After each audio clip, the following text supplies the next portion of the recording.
We are in Antonia right now. Okay, forget the church here, forget the church on the other side, just ignore the whole area, and you are actually in a huge fortress that used to be at that time.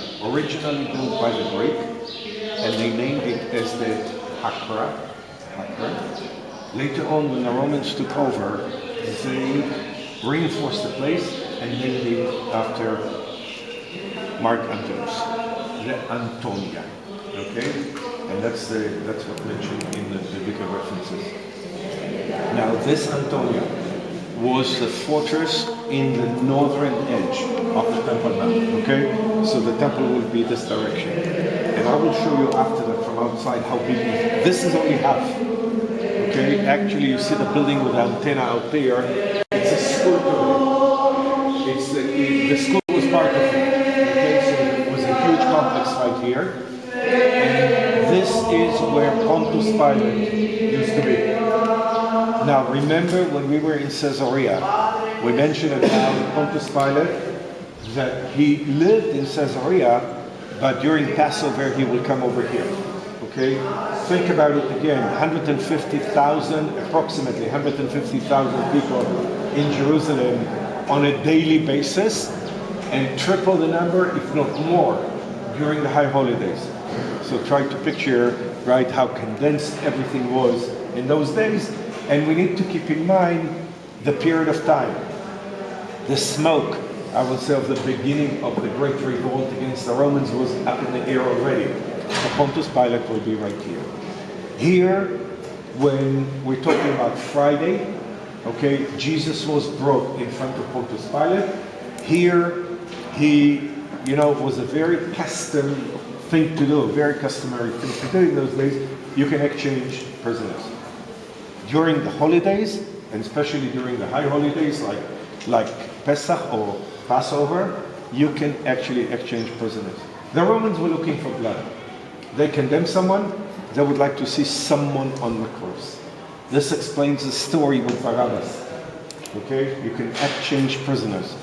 The fact that the crowd start yelling, "Behold the man," it's part of the story, obviously, but it just explained to us that it could have been done, right?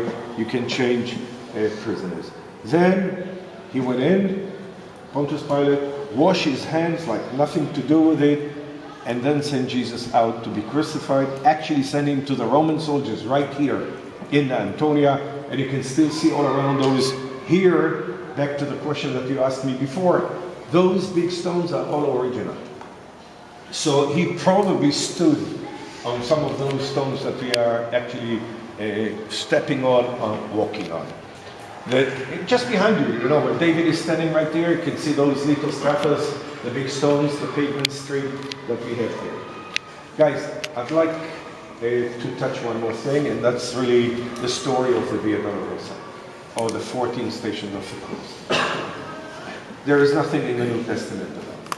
We're definitely not counting 14 stations of the cross.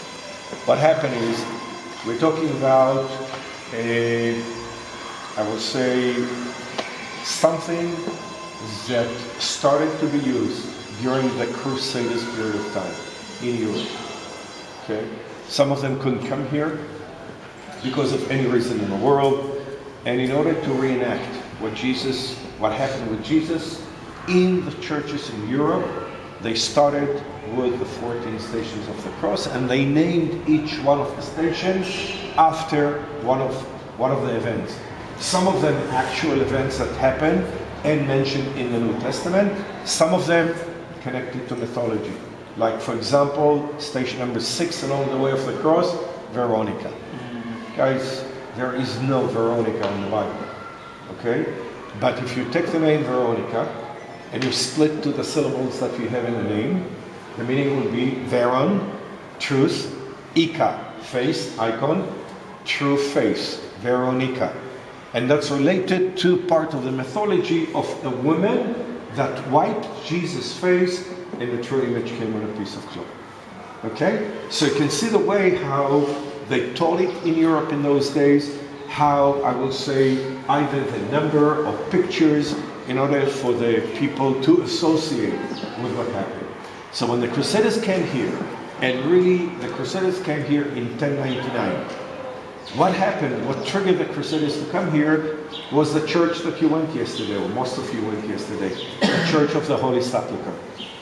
In the year 1000 AD, the Muslims destroyed the church. Okay? The destruction of the church, destruction of the tomb of Jesus was the trigger for the Crusaders era. And at the moment that the Crusaders came here, and they were here from 1099 to 1187, I'm talking about the first group, within this almost 100 years, they started to implement what they literally imported from Europe, right? They started to mark the Stations of the Cross, and actually we are now in the first 2 Stations of the Cross.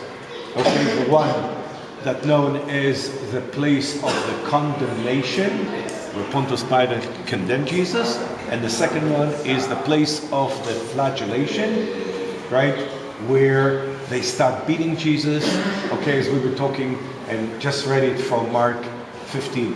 Okay, so the first 2 Stations of the Cross are located right here. I don't know why they pointed out this one to be the first station, okay, the place of the flagellation, and the place of the condemnation to be station number 2. I'm not getting into it, but I will say chronology, the condemnation should be first, and then the flagellation to be second. But we'll leave it as it is.